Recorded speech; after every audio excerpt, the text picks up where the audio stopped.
ada juga orang-orangnya seperti itu. Betul. Ada orang-orang mungkin banyak lah. Iya. Sehingga berita itu bocor ke saksi Tegar, sehingga saksi Tegar dari Pengging itu saat itu di Pengging kemudian melarikan diri ke Cirebon. Setelah ada informasi, terus beliau datang ke Cirebon. Iya. Melarikan diri ke Cirebon. Pertama-tama beliau itu mendarat di Bungko di situ, bukan di Pelabuhan Muara Jati. Karena itu kan Muara Jati kan istilahnya Karena sudah dijaga ketat. oh iya, Nah, Muara Jati sudah dijaga ketat. pelabuhan resmi negara. Negara pada waktu zamannya itu. Iya, saat itu ya. Sehingga mendaratnya di Bungko. Sehingga bertemu dengan Ki Gede Bungko, kemudian dinikahkan dengan putrinya. Nah, setelah itu Ki Gede Bungko, karena itu posisinya Ki Gede Bungko saat itu adalah Adipati Sarwajala atau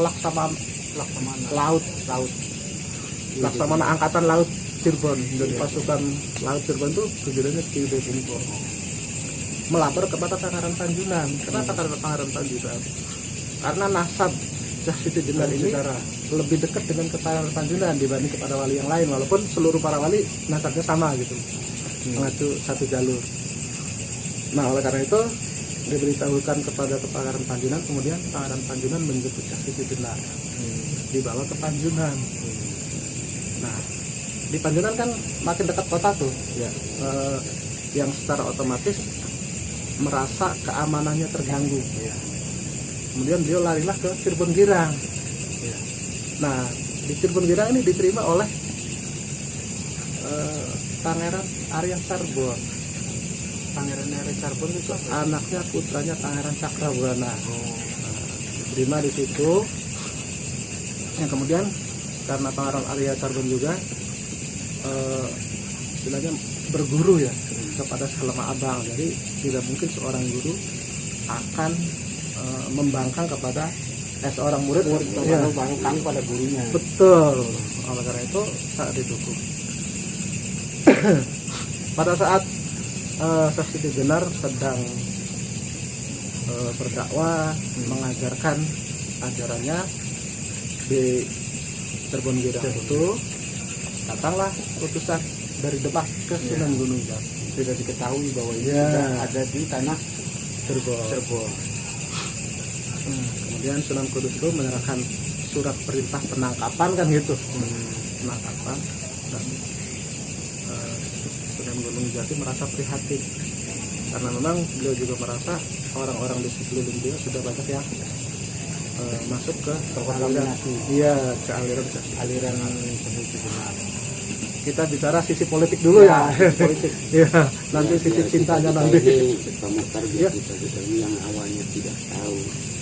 Insya Allah setelah nanti ada penyampaian atau diceritakan oleh Bapak selaku budayawan, nantinya insya Allah akan tahu Pak. Ya, mudah-mudahan. Ngomong-ngomong ini punten Pak Mukhtar, ini kan ada kopi nih, kita minum dulu biar nanti apa yang disampaikan. Siap. Monggo Pak, diminum Pak, diminum Pak.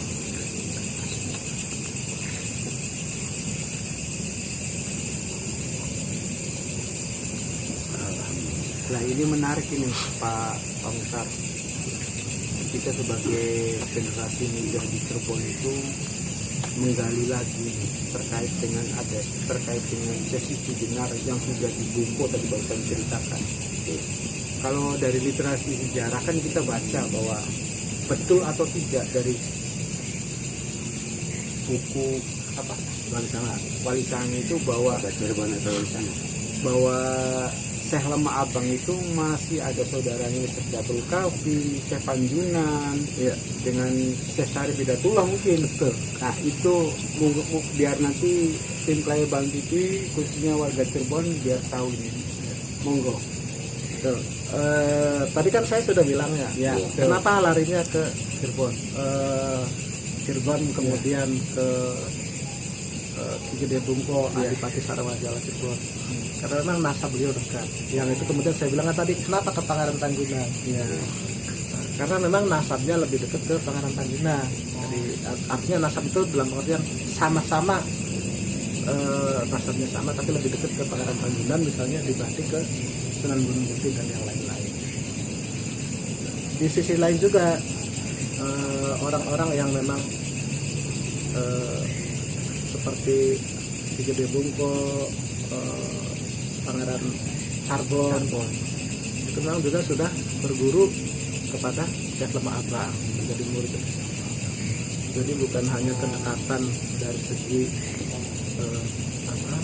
genealogis, tapi juga ideologis, ya klop gitu kan. Nah, saya sebenarnya lebih tertarik menyoroti Syekh Siti Jenar ini dari kajian tasawuf misalnya, karena itu sebenarnya lebih damai. Ya. Tetapi ini juga harus jalan, gitu.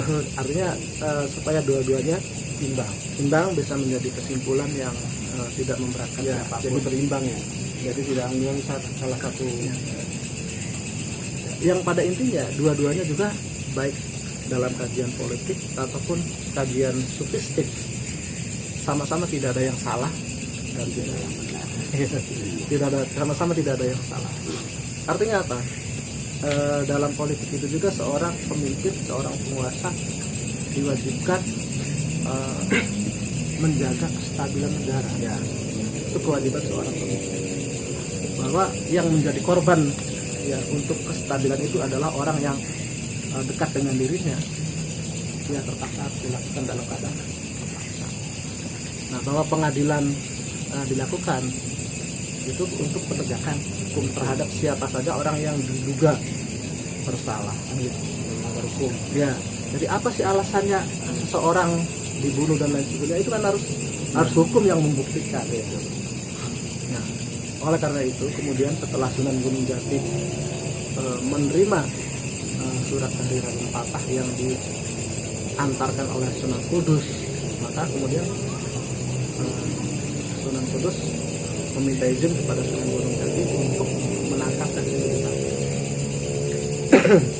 Apa yang dilakukan oleh Sunan Gunung Jati saat itu?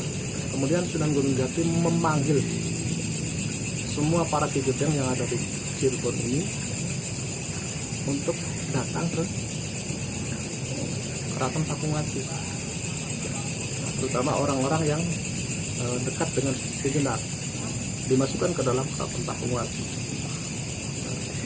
Setelah semua orang dimasuk, nah mereka tidak boleh keluar, diisolasi lah. Iya, diisolasi, benar. Betul. Sistem pertahanannya begitu.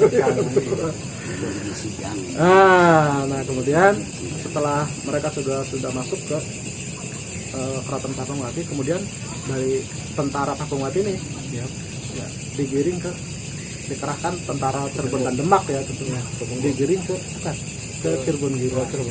Waktu itu kan lagi di Cirebon Girang. Ya. Nah, kemudian singkat cerita tertangkaplah Syekh Siti Jenar ini dan kemudian dibawa ke Masjid Agung Citarasa. Pasti 1503. Sekitar 1503. Kenapa 1503? Karena peristiwa eksekusi itu tidak lama setelah Masjid Sang Citarasa berdiri, di sekitar 3 tahunan hitungnya begitu. Nah, setelah para waris kumpul di Masjid Sang Citarasa itu, jadi masjid itu dulu untuk ngadili orang. Zaman dulu ya, tempat pertemuannya para wali. Artinya kan bolehkah di masjid bicara politik? Kalau menurut itu menurut saya boleh. Asal sejarahnya ya. Iya, asal politiknya benar gitu loh. Artinya benar apa? Tidak menjatuhkan. Ya, tidak mencaci maki, ya. tidak boleh aja bicara politik. Bebas. Ya. Kenapa? Karena yang namanya masjid negara itu untuk kepentingan negara. Ya. Jadi ketika negara memutuskan bahwa ini harus dilakukan, bahwa itu sah. Nah, oleh karena itu dalam mazhab Syafi'i kan Jumatan yang sah itu Jumatan di mana ada imam ikut di situ, Jumatan di situ kan gitu.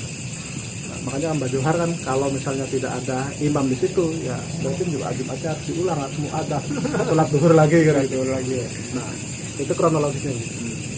Nah, kemudian yang menjadi jaksa penuntut umum saat itu, satu itu Sunan Kudus, kedua Sunan Giri, tiga Sunan Kalijaga. Biasanya nih